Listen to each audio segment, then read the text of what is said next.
Hi from me, BernieB and Hamilton's. In today's video, I'm going to show you how we do waterproofing on IBR sheeting overlaps.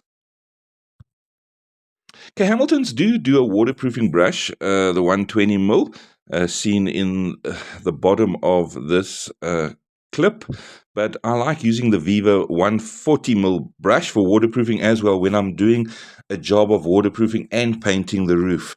So either. I like that Viva 140 because it's got nice stiff bristles. It actually works quite well with waterproofing. Okay, so out of the other items, we're going to need sugar soap to make sure that roof is nice and clean. Sandpaper, if you had any rust, you'd actually sand first all the rusted areas, then give it a sugar soap wash, and then prime it with a rust primer. You also need some rubber gloves, a scissors to cut your waterproofing membrane to size.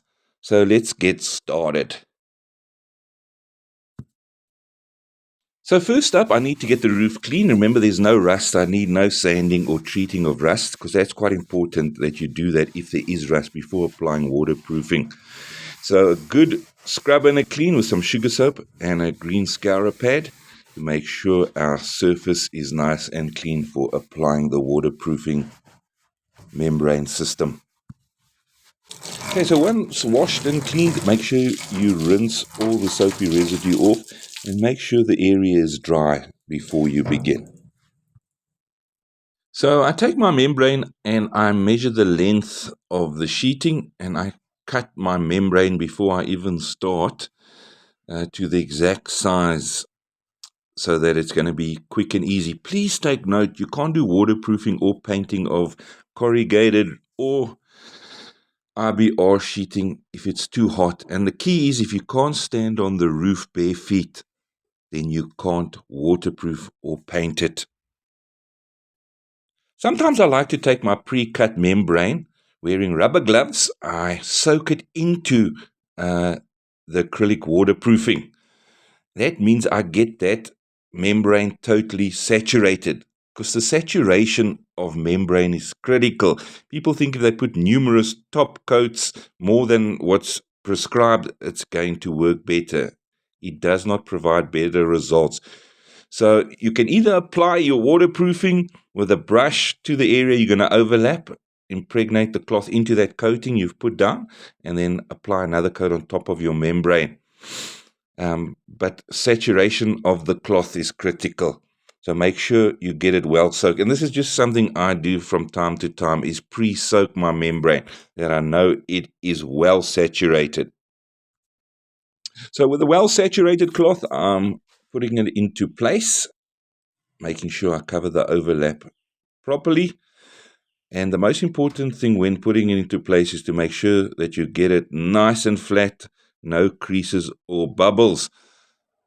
And with my rubber gloves on, I just put it into place, and I'm going to make sure that I work out any creases or bubbles firstly with my hands, and then I'm going to follow that with the Hamilton's Viva roof brush to make sure that it is absolutely nice and flat.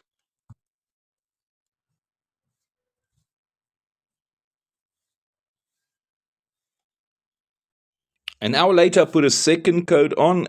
Remember, you need about 2 to 3 hours before the waterproofing system is resistant to rain. Now, the waterproofing system I use has UV stability, so I don't really have to overcoat it with the roof paint, but I will be doing so. And that's the exact reason why I'm using the Viva roof brush, because I can do the waterproofing and the roof paint afterwards. So guys, remember, check that rain is not imminent when you're doing your waterproofing. Remember the temperature on the roof. If it's too hot, don't waterproof or paint the roof. And make sure you saturate your cloth properly. And you should have success with a good waterproofing system and Hamilton's Viva roof brush. You're definitely going to have the perfect finish. Hope you enjoyed the video. Thank you from me, BernieB and Hamilton's.